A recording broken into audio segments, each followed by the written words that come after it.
की शुरुआत होती है और दिखाया जाता है कि एक औरत को जबरदस्ती कुछ खिलाया जा रहा था, जिसके बाद हमें एक रेस्टोरेंट में शेफी को दिखाया जाता है जो यहाँ की हेड शेफ है। लेकिन हमेशा वो ये काम नहीं करना चाहती। उसने अब अपना रेस्टोरेंट बनाने का सोच लिया है, इसीलिए वो अपने मैनेजर को लास्ट गुड बाय कहने के लिए जाती है। लेकिन इस होटल में शेफी ने सब कुछ बहुत अच्छे से संभाला हुआ था। मैनेजर अभी तैयार नहीं था कि शेफी ये जॉब छोड़ दे। उसने शेफी को एक्स्ट्रा पैसों की भी लालच दी, लेकिन शेफी फैसला कर चुकी थी। वो अपना आखिरी फैसला बताकर यहाँ से चली जाती है। सुबह होने पर वो एक जंगल में बनी हुई खास जगह पर पहुंचती है, जो जगह उसने अपने नए रेस्टोरेंट के लिए चुनी थी। ये जगह पहले भी एक रेस्टोरेंट ही था, लेकिन बंद क्यों हुआ अभी शेफी ये बात नहीं जानती। इसी होटल का विजिट करते हुए उसे बैकयार्ड में एक गार्डन दिखता है, जिसे शायद यहाँ के पुराने शेफ ने लगाया होगा। वो जब इस गार्डन को देख रही थी तभी उसे एक ओल्ड लेडी दिखी। एकदम से उसे अपने पीछे से कुछ आवाज आई। पीछे मुड़ी जब और उसने वापस देखा तो वहाँ पे वो ओल्ड लेडी नहीं थी। इस चीज से शेफी काफी परेशान हो गई। और इतनी ही देर में यहाँ पर एंड्रियस भी आ चुका था, जो उसका पार्टनर था इस होटल में। वो उसे एक दूसरे जंगल थीम वाले रेस्टोरेंट पे लेकर जाता है, ताकि यहाँ की वो सारी चीजें कॉपी करके अपने होटल में ले जा सके। यहीं पर उन्हें लूसिया नाम की एक शेफ भी मिलती है, जो उनके साथ उनके होटल पर काम करने वाली थी। खाना खाते हुए ही एंड्रियस ने इन दोनों को बताया कि संडे को उन्होंने कुछ इन्वेस्टर्स को इन्वाइट किया हुआ था और उनके लिए शानदार मेन्यू तैयार करने की जिम्मेदारी इन दोनों शेफ पे थी। इसके बाद शेफी अपने घर आती है और रात भर रेसिपीज ढूंढ कर अच्छा मेन्यू बनाने में लग जाती है। वो एक जंगल वाले होटल के घर में ही थी और उसे रात में दोबारा अपने घर से बाहर एक डरावनी आवाज सुनाई दी। वो घबरा गई। बाहर जाकर उसने देखा तो कोई नहीं था और ना ही बैकयार्ड में कोई था। लेकिन जब वो बैकयार्ड से अंदर आई तो लॉन्च में उसे एक बूढ़ी औरत की पिक्चर मिली। ऐसी ही बूढ़ी औरत को उसने पहले बाहर भी देखा था। इससे पहले कि करीब जाकर वो उस फोटो को देखती, एकदम से शेफी को उस बूढ़ी औरत की परछाई खिड़की पे दिखाई देती है। वो जब खिड़की के पास गई तो वहाँ पर भी उसे कुछ क्लियर नहीं दिखा। वो काफी घबरा गई थी। उसने जाकर स्ट्रेस रिलीफ करने वाली टैबलेट्स ली और फिर सुबह के लिए कुछ कुकिंग की तैयारी करके वो सो जाती है। सुबह काफी अच्छी थी, उसे कोई परेशानी नहीं थी क्योंकि उसने सब कुछ पहले से ही तैयार करके रखा हुआ था। उसने जाकर डो को हाथ लगाया। डो बिल्कुल अच्छी तरीके से राइस हुई थी, लेकिन तभी उसे डो में कुछ हलचल सी महसूस हुई। उसने जब डो को खोल कर देखा तो उसमें बड़े बड़े कीड़े पड़ चुके थे और जो सारी तैयारी रात में उसने की थी, जो सारा खाना रात में उसने तैयार किया था, उसमें फंगस लग चुकी थी। रातों रात ऐसा कैसे हो सकता था? आज शाम इन्वेस्टर्स भी आने वाले थे। वो बुरी तरह पैनिक हो जाती है और अपने हेल्पर से दोबारा सारा सामान लाने को कहती है, ताकि वो यही खाना दोबारा बना सके। अब कुछ ही देर में इन्वेस्टर्स आने वाले थे। किस्मत बुरी शेफी की कि उसे सामान भी मार्केट से पूरा नहीं मिला। उसने जल्दी जल्दी में एक नॉर्मल रेस्टोरेंट वाला खाना बनाया। कुछ स्पेशल वो इन्वेस्टर्स के लिए बना ही नहीं पाई। ऐसे में पहला खाना खाकर इन्वेस्टर्स ज्यादा इम्प्रेस नहीं हुए, लेकिन शेफी ने डिजर्ट काफी अलग बनाया हुआ था। उसे उम्मीद थी कि ये खाकर सारे इम्प्रेस हो जाएंगे। उसने जैसे ही उसे सर्व किया तो देखा कि उसके अंदर से भी कीड़े निकल रहे हैं और बूढ़ा आदमी उसे खाने वाला है। वो उसका हाथ पटक कर रोक देती है, हालांकि वो जानती थी कि ऐसा करना बहुत ही बुरा साबित हो सकता है। अपनी इस हरकत को डिफेंड करते हुए शेफी ने कहा, असल में वो चम्मच बहुत गर्म था जिससे आप खाने वाले थे। मैं आपको किचन से नया स्पून ला देती हूँ। खैर, उसके इस हरकत के बाद और नॉर्मल सी डिशेस खाने के बाद इन्वेस्टर्स उसे कुछ अच्छा तो रिव्यू देकर नहीं चाहते। वो कहते हैं कि ये सब बहुत आम था, किसी भी रेस्टोरेंट से मिल सकता है, आप लोगों को कुछ अच्छा ट्राई करना चाहिए। अब शेफी इस सबसे बहुत ज्यादा उदास हो चुकी थी। तब उसके इन्वेस्टर ने उसे कहा, हिम्मत मत हारो और नया मेन्यू तैयार करने में लग जाओ। शेफी को बहुत ज्यादा गुस्सा आ रहा था। शेफी ने टेंशन बहुत ली हुई थी और इसी सब में शाम भी हो गई। शाम में दोबारा उसे अपने गार्डन के पीछे से वही अजीब आवाज आई। आज तो उसने ठान लिया कि जो कोई भी होगा उसे मार देगी। चाकू छुपाते हुए वो बाहर निकली तो वो सिर्फ एक रैबिट था, जिसका पीछा करते करते वो एक अजीब सी जगह पर पहुंच गई, जहाँ पर एक गेट लगा हुआ था जिसके अंदर रैबिट चला गया। वो भी इसके अंदर चली गई और अंदर उसने एक बहुत ही अजीब लेकिन बहुत ही खूबसूरत गार्डन देखा। ऐसा गार्डन और ऐसे पौधे उसने आज से पहले कभी नहीं देखे थे। इन पे जो फल लगे थे वो भी आज तक उसने कभी नहीं देखे थे। उसने एक फल को चेक करने के लिए जब उतारा तो देखा इसके अंदर भी वही कीड़े थे जो उसके डो में लग गए थे।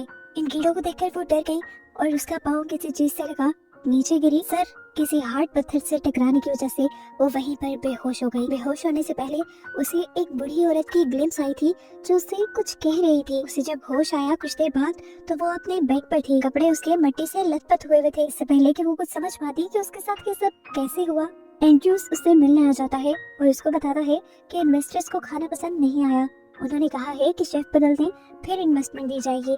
ये सुनकर शेफी का गुस्सा और भी ज्यादा बढ़ जाता है, क्योंकि उसने अपनी पूरी जिंदगी की कमाई अपनी जॉब, सब कुछ इस रेस्टोरेंट पर कुर्बान कर दिया था और ऐसे कैसे वो शेफ बदलने का कह सकते थे। खैर शेफी अपने गुस्से को ठंडा करती है और एंड्रयू से कहती है, प्लीज मुझे 2 हफ्ते का टाइम दो, मैं सब कुछ पहले की तरह बेहतर कर दूंगी। अब शेफी रोज खाना बनाने में लग जाती है, लेकिन किसी भी दिन उसका खाना मजेदार बन ही नहीं रहा था। उसे समझ नहीं आ रही थी वो गलती कहाँ कर रही है। खैर उसी दिन उसे अपनी जैकेट की पॉकेट में से एक फल मिला। ये जैकेट गार्डन में डंडी हुई थी। ये गार्डन का फल था जिसे उसने साइड पे रखा और दोबारा खाना बनाना शुरू कर दिया, लेकिन खाना इस मर्तबा भी अच्छा नहीं बना। फ्रस्ट्रेट होकर उसने सारा खाना गिरा दिया और फिर उस फल को चखा। ये फल बहुत ही ज्यादा मजेदार था। इसको खाकर शेफी को आइडिया आया कि क्यों ना उसी गार्डन के फलों से खाना बनाया जाए। वो अब बिना कुछ सोचे समझे गार्डन में जाती है एक छुरी लेकर और सारे पौधों का थोड़ा थोड़ा सैंपल ले लेती है। उसने सारे चख के देखे, ये सारे मजेदार थे, यहाँ तक कि इन पौधों के पत्ते भी मजेदार थे। उसने इन सारे पौधों का टेस्ट लिखकर नोट्स बना लिए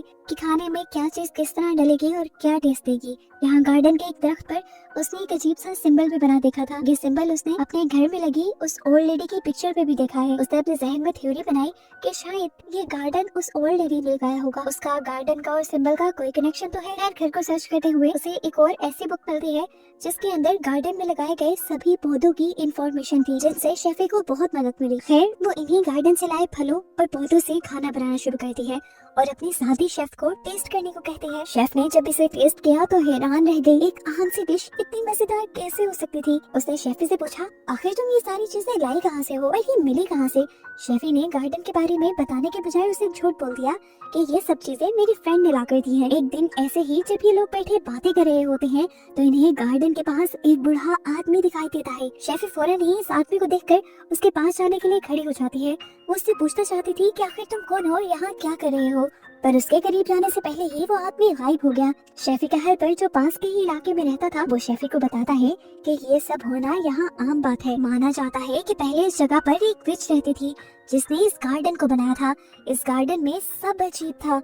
वो इस गार्डन की चीजों से रस निकाल कर दूसरों को पिलाकर अपने वश में कर लिया करती थी और अपने साथ रहने पर मजबूर करती थी। और एक दिन ये बात गांव में फैल गई और जब लोग उस जगह को चेक करने के लिए आए तो तब विच वहाँ से भाग गई और उसके गार्डन में कीड़ा लग गया था। वो लड़का शेफी से कहता है, आप परेशान मत होना, ये सब पुरानी बातें हैं। कितना सच है इसमें, कितना झूठ, कोई नहीं जानता। शेफी अब उससे कहती है, तुमने जो कहा सब सच है, मैंने उस औरत को भी देखा था, बस एक झलक। शायद वो चाहती है कि मैं उसके गार्डन की देख रेख करूँ। और शेफी अब ये करने भी लग जाती है। कई दिन वो उस गार्डन की देख रेख करती है और रात में अपने रेस्टोरेंट के लिए उन्हीं ही पौधों से और उनके टेस्ट से नोट्स बनाती है। इस नोट्स और अपने मेन्यू के नीचे उसने वो सिंबल भी बनाया था जो उसने गार्डन के दरख्त और औरत की पिक्चर में देखा था। ये सिंबल बनाते ही उसे अजीब सी आवाज आई। आज उसे ये आवाज बेसमेंट से आई थी जिसके अंदर भी एक टनल थी। वो अंदर गई तो वहाँ भी गार्डन से रिलेटेड चीजें रखी हुई थी। वो इन चीजों को देख ही रही थी कि एक अजीब डरावना हाथ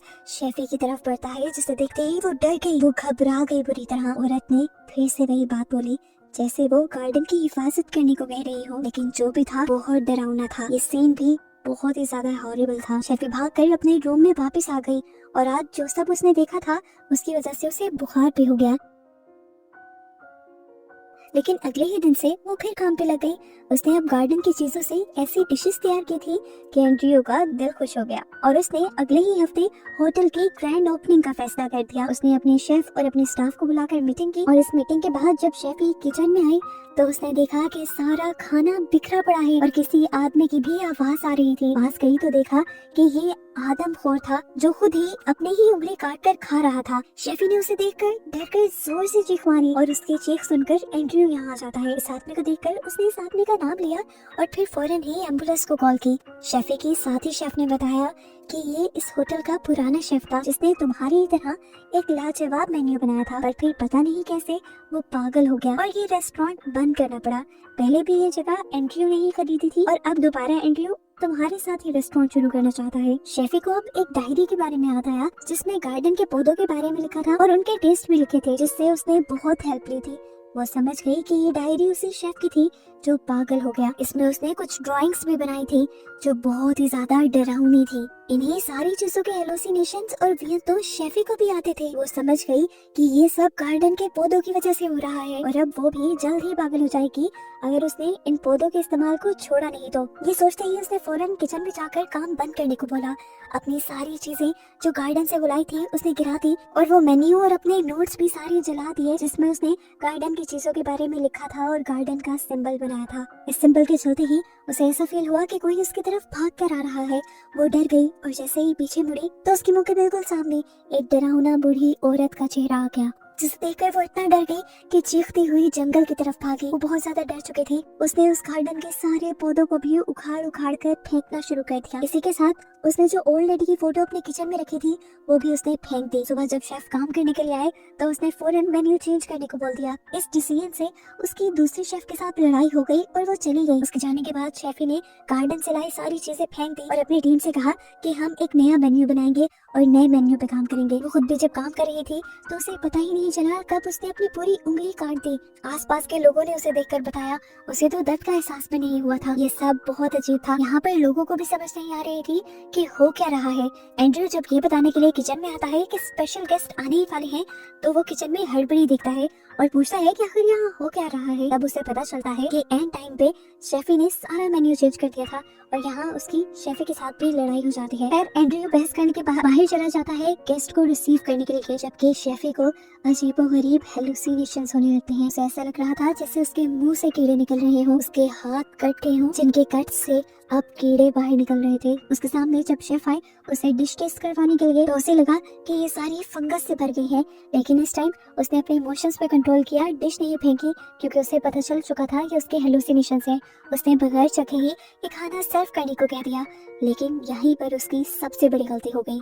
इस डिश में सी फूड था और एक गेस्ट को सी फूड पेश नहीं करना था और ये बात वो पहले से ही जानती थी। उसकी वजह से उस गेस्ट को एलर्जी हो गई, सांस आना बंद हो गया और एंड्रयू के हाथ पांव फूल गए। आखिर में दोबारा ही उसके रेस्टोरेंट की बेइज्जती हुई और सब लोग वहाँ से चले गए। एंड्रयू भी गुस्से में आ गया। रात में उसने शेफी से कहा तुम्हारा तो पता नहीं, लेकिन मैंने अपनी सारी जमा पूंजी इस रेस्टोरेंट पे खर्च कर दी है और तुमने पहले ही दिन मेरे रेस्टोरेंट की रेपुटेशन खराब कर दी। इस चीज का तो शेफी को भी बहुत दुख था। अगली सुबह शेफी नई उम्मीद से उठती है कि आज जो भी वो करेगी वो ठीक करेगी। उसने देखा कि जो शेफ कल चली गई थी वो भी आज वापस आ गई। उसने उसका शुक्रिया किया, लेकिन ये वापस आई थी एंड्रयू के कहने पर।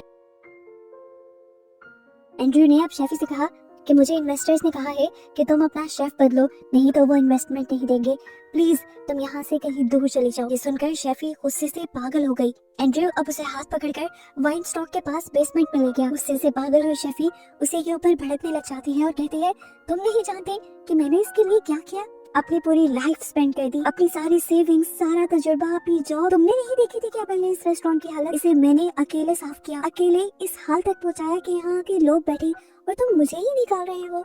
उसने पास पड़ा एक हैंडल कॉक भी उठा लिया। वो यहाँ से वापस किचन में जाने ही वाली थी कि एंड्रयू ने उसे पकड़कर पीछे बने एक जेलनुमा कमरे के अंदर कैद कर दिया। शेफी हेल्प हेल्प चिल्लाती रह जाती है, लेकिन वहाँ उसकी मदद को कोई नहीं आता और एंड्रयू बाहर निकल जाता है। बाहर आते ही शेफ ने उससे पूछा कि शेफी कहाँ है। शेफी के बगैर कुछ नहीं हो पाएगा, पर एंड्रयू ने कहा वो अपनी पेमेंट लेकर जा चुकी है और आज से तुम हेड शेफ हो, आज तुम सब संभालो। लेकिन उसे इतना कुछ नहीं आता था, वो आज का इवेंट नहीं संभाल सकती थी। शेफी भी उस कमरे से निकलने की कोशिश कर रही थी, लेकिन कोई फायदा नहीं हुआ। बेसमेंट के रोशनदान से उसने गाड़ियों की चलने की आवाज सुनी और जोर जोर से हेल्प हेल्प चिल्लाकर किसी की मदद बुलाने की कोशिश की, लेकिन ये भी काम नहीं किया। यहाँ पर एक छोटा सा दरवाजा था जो उसने खोला तो देखा कि अंदर एक टनल है जो टनल बाहर जाकर खुल रही है, लेकिन बाहर का दरवाजा भी वो खोल नहीं पाई और उसी टनल के अंदर बैठ गई। एकदम से जहाँ शेफी बैठी हुई थी वहाँ जोर से जलजला आने लग गया। शेफी बुरी तरह डर गई, लेकिन उसने देखा कि जहाँ वो बैठी थी उसके सामने एक और दरवाजा आ गया और इसके पीछे एक दूसरी टनल थी। अब यही टनल उसे एक उम्मीद लग रही थी। उसने यहाँ से कैंडल चलाई और आहिस्ता आहिस्ता इस टनल के अंदर चली गई। इस टनल के अंदर उसे क्या दिखा? एक लाश, मरी हुई औरत की। इन्हें देखकर शेफी बहुत ज्यादा डर चुकी थी।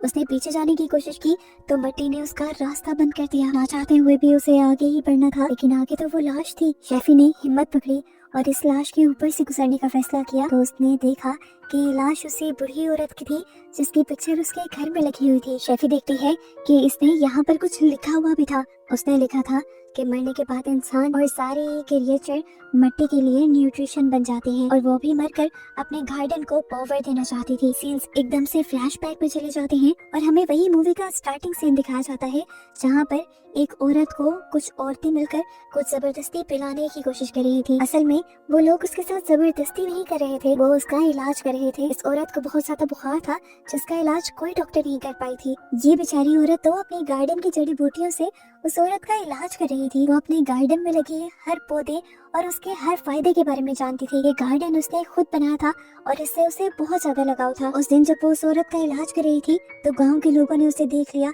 और उसे गलत समझा। गांव के लोग उसे मारने के लिए आ गए। उसने सोचा गांव वालों के हाथ मरने से बेहतर है कि मैं अपने गार्डन के लिए ही ताकत बन जाऊं। इसीलिए उसने वो टनल खोदी और उसमें जाकर वो लेट गई और फिर मरकर इस गार्डन के लिए पोषण बन गई। शेफी को ये सब उसकी हेलुसिनेशंस में पता चल रहा था, जैसे इस औरत की पावर्स ने उसे ये हेलुसिनेशंस दिखाए हों। शेफी अपने हेलुसिनेशंस में फील भी कर पा रही थी कि कैसे उस औरत को अपने उस गार्डन से लगाव था, बिल्कुल वैसा ही लगाव जैसा शेफी को अपने होटल से था। सीन्स अब यहीं से कट होकर उस गार्डन में जाते हैं जहाँ पर एक टनल के अंदर से हम एक हाथ को निकलता हुआ देख रहे हैं। ये किसी भूत का हाथ नहीं था बल्कि शेफी का हाथ था। शेफी ने बाहर आने का रास्ता ढूंढ लिया था। बाहर आते ही उसे वही रैबिट दिखा जिसे हम मूवी में बार बार देख चुके हैं। शेफी ने इस रैबिट को उठा लिया और यहाँ गार्डन के फल तोड़ तोड़ कर खाने लगी। सीन्स किचन का दिखाया जाता है जहाँ शेफी के बगैर हड़बड़ी मच गई थी। गेस्ट को भी खाना न मिलने पर वो गुस्से में आ चुके थे और यहाँ से जाने ही वाले थे। एंड्रयू को भी कुछ समझ नहीं आ रही थी वो क्या करे और तभी इस टाइम शेफी किचन के बैक डोर से किचन में एंटर करती है। मिट्टी से लत पर उसका बुरा हाल हो गया था। वो अब किचन से बाहर आती है और यहाँ गेस्ट का खाना टेस्ट करने लग जाती है। खाना टेस्ट करके उसने कहा ये तो बिल्कुल ही बकवास है, आए मैं आप लोगों को दिखाती हूँ कि असली खाना क्या होता है। यहाँ पर उसके मास्टर भी आए हुए थे जो उसकी परफॉर्मेंस को देखना चाहते थे। पर शेफी सारी गेस्ट से कहती है अगर आप लोग को जानना है कि असली टेस्ट क्या होता है तो आप सभी लोग मेरे साथ बाहर आ जाएं। सभी मेहमान उसके साथ बाहर जाने लगते हैं। ये देखते हुए एंड्रयू भी जल्दी से अपने स्टाफ से कहकर सारे टेबल्स बाहर लगवा देता है। शेफी कुछ लकड़ियाँ तोड़ती है और गार्डन के बीचों बीच आग लगा देती है। इसके बाद वो उस खरगोश को काटती है और उसी खरगोश का सूप तैयार करने लग जाती है। इसके बाद शेफी गार्डन से बहुत सारी चीजें लेकर आती है और शेफी के साथ मिलकर सारे ही शेफ उसकी मदद करते हैं नया खाना बनाने में। जिसके बाद ये सारे डिशेस अब गेस्ट को सर्व कर दिए जाते हैं। सभी गेस्ट ये खाना छककर हैरान हो गए थे। ऐसा टेस्ट उन्होंने पहले कभी नहीं खाया था। वो इन्वेस्टर जो बार बार शेफी को चेंज करने को कह रही थी उसे भी ये खाकर बहुत मजा आया और शेफी के मास्टर भी उसकी बनाई इन रेसिपी से बहुत खुश हुए। सभी लोग अपना खाना एंजॉय कर रहे थे और शेफी इन सब को देखकर खुश हो रही थी। शेफी जानती थी कि ये सब उस औरत की वजह से ही हुआ है और उसके गार्डन की वजह से ही हुआ है। अब शेफी को भी उस गार्डन से उतनी ही मोहब्बत हो गई थी। शेफी अब यहाँ पर एक रेड कलर के फल को काटती है और देखती है कि उसके अंदर भी बिल्कुल वैसा ही सिंबल था जो सिंबल उसने अपने मेन्यू में बनाया था और जो सिंबल गार्डन में बना हुआ था। इसी सिंबल की रिंग भी उस औरत ने अपनी उंगली में पहनी हुई थी जो शेफी निकाल लाई थी। यानी अब शेफी उस औरत वाली ड्यूटीज निभाने वाली थी और बस यही दिखाते हुए ही ये कहानी यहाँ खत्म हो जाती है।